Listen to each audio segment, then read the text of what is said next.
welcome to Puck and Rob. In today's video, I'm going to keep it short, going to keep it light. I'm going to run through my top 15 contemporary Christian music albums of all time. I'm not including worship albums in this because for me that's a whole different category, and maybe I'll do a top 15 of those at some point.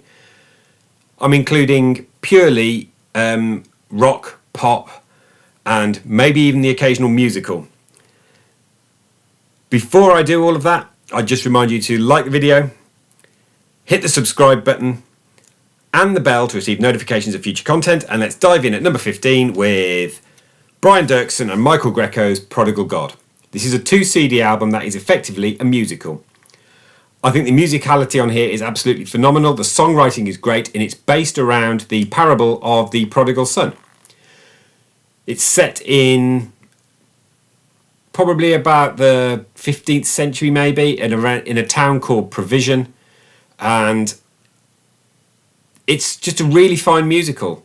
It fleshes out the story with some imagining, and particularly great songs on here like Who Needs a Plan, but also Two Sons, which is kind of like the whole of the cast setting the scene. A great song, Two Sons.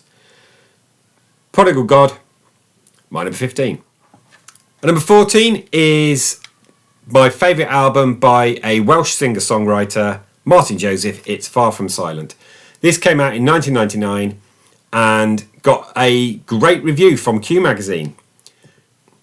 Great singer-songwriting on here, and 2 phenomenally good cover versions as well, which are The Mayor of Candlelight by Harry Chapin and One of Us by Joan Osborne. I've seen this guy live several times, and this is just great singer-songwriting. It doesn't need to be the fact that it's Christian. In fact, there's a song on here called Liberal Backslider, but it's a great album. Far From Silent, Martin Joseph. Number 13 is my favourite album by Third Day. It's Revelation. This appeared in the Naughties top 15 albums. I think this is a great album. Superb tracks on here like Revelation, Run to You, Let Me Love You, Take It All, This Is Who I Am. I think this is the best thing they did. And there's many Third Day songs that I absolutely love. They may reappear, but this, for me, is their best unified album. That'll make sense when we get a little bit further on. Number 13, Revelations by Third Day. Number 12 is a pop album. This had quite a bit of success, and its lead single got to number 2 in the UK charts. It's Baby Baby by Amy Grant. I believe Baby Baby actually got to number 1 stateside. This is just great female pop singing. This is just a great pop album, and it's a shame that she never reached these heights again. Tracks like Hats, Galileo, You're Not Alone, I Will Remember You, Every Heartbeat, and of course Baby Baby. This is worth your time. Amy Grant's Heart in Motion. Number 11 is an artist who I don't think gets anywhere near enough recognition, even in Christian circles. It's Ross King and All the Decorations too. I absolutely love Safe Distance. I think Venice is Sinking is masterful songwriting, and right at the end is a track called Clear the Stage, which I think many worship teams really ought to listen to. It's not about lights and bells and whistles, it's about who we're worshipping.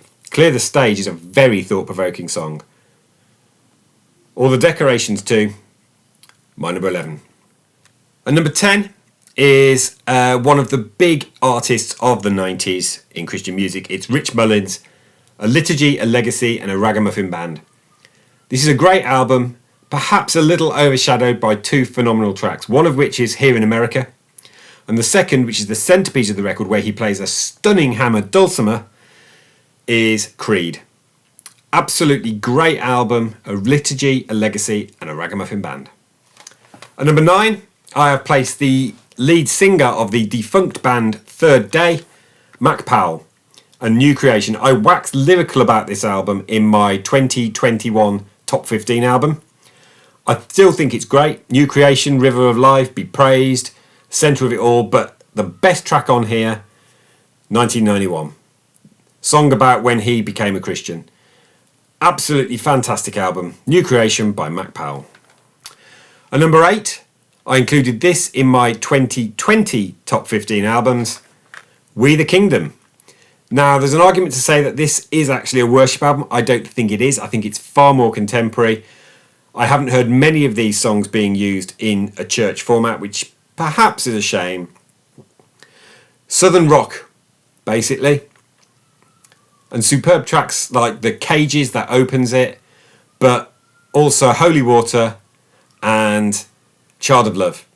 Really, really good album, We the Kingdom. And number 7 is the album that I've probably known the longest of everything on this list. The reason being is I bought a second-hand copy, which I still own, from the record collector in Sheffield when I was a student, not long after I became a Christian. It is Phil Keaggy's Sunday's Child. Now, I'm a Beatle fan, and Phil Keaggy is a Beatle fan. I'm a McCartney fan, and it's absolutely clear Phil Keaggy is a McCartney fan. In fact, he's covered tracks like Some Days from Flaming Pie, and I think he might have covered Junk, and he's clearly a McCartney fan. And the influence of the Beatles, and McCartney in particular, is written all over this album, not least in the title track Sunday's Child, which sounds like jangly pop Beatles. It's brilliant. Beatles influences all over this. No wonder I have loved it since I first heard it back in 1994. Sunday's Child by Phil Keaggy. And number 6 is a pop punk band, Reliant K. Now, they've always had a bit of a joke streak to them. They used to have tracks like Hello McFly or I'm Lion-O, as in the one from the Thundercats. This is their third album and their pinnacle for me. 2 lefts don't make a right, but 3 do. So many great punky tracks on here, like College Kid and Pink Tux to the Prom, Mood Rings, Gibberish. I really enjoy listening to this. 2 lefts don't make a right, but 3 do by Reliant K. Into my top 5, and this is the second entry from Brian Dirksen. This is arguably a worship album, but I would argue that it's actually more of a concept album. It's Father's House. Now, on the podcast that my son and I do, we have just done an episode of Brian Dirksen songs, and I mention a late friend of mine who used to describe this as Vineyard Music's Sgt. Pepper's Lonely Hearts Club Band, and I have to agree. This is a great concept album. I had the joy of seeing these songs performed live in Birmingham when they were talking about how this was being turned into a stage show. The stage show was a failure, but it was a shame because I could visualise this so much. Great songs on here, one of which was actually my baptism song, which is Father to Son. It is a concept album. Father's House. It's my number 5. And number 4 is an album that made my best albums of the 90s. It's Jesus Freak by DC Talk. This is rock, metal, / with a bit of rap. Their best was still to come, and we will come back to that later. But this contains So Help Me God, Jesus Freak, Coloured People, What If I Stumble, which made both my son and I's top 100 songs of all time, and a great cover version of Charlie Peacock's In the Light. It was In the Light that actually introduced me to DC Talk when I sang it as part of a gospel choir in Edinburgh. Jesus Freak, I've loved it since it came out in 1995, and it's my number 4. And number 3 is the only album in this list that I don't own, and I would like to get it. I'd like a vinyl copy of it. It's Larry Norman's Only Visiting This Planet. This appears routinely in the greatest Christian albums of all time. It contains The Great American Novel, which is a protest song. It's all about how America was chasing after the dream of landing on the moon, and at the same time, people were in poverty. It's a great protest song. It contains 6 o'clock news. It contains Why Should the Devil Have All the Great Music? And it's an absolutely touchstone Christian album. Only Visiting This Planet by Larry Norman is my number 3. And number 2, I said earlier that Revelations was, I think, the best thing that Third Day did as a cohesive whole. That said, I think there is a better album out there. It's Offerings.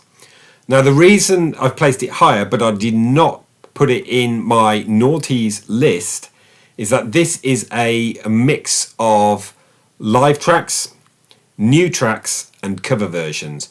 And so it's class. They say it's a worship album, and yet it's not a worship album. I think I love every song on here, but I don't think it actually hangs together. So we've got great tracks like King of Glory and These Thousand Hills, but then we've got cover versions like Agnus Dei, which is by Michael W. Smith, and Saved, which is a Bob Dylan track. And then there was live tracks like Thief and Consuming Fire, which both come from their debut album, Third Day. And then there's Love Song. And it's the superior version of Love Song for me, which is one of my all-time favourite top 20 tracks.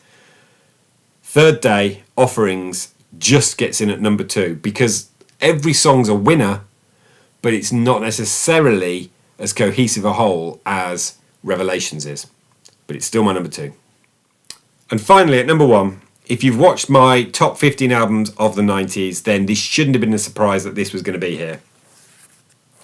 Supernatural by So this has It's Killing Me, Dive, Consume Me, the first dance that my wife and I had, which is Godsend, and this was the pinnacle of Third Day's career for me, and I think they may well think that as well because they didn't record another album after this. I don't think they could top it. It's absolutely brilliant. I love all the tracks on here, and I would potentially consider this a perfect album. Supernatural by Third Day, my number 1 Christian music album of all time. So that concludes my top 15 contemporary Christian albums. You may not care, but if you do, why not leave a message in the comments below of what your favourite contemporary Christian albums are. I'll be back in a week with another video. Before I go, I'll remind you to like, subscribe and hit the bell. But until next week, thanks for watching.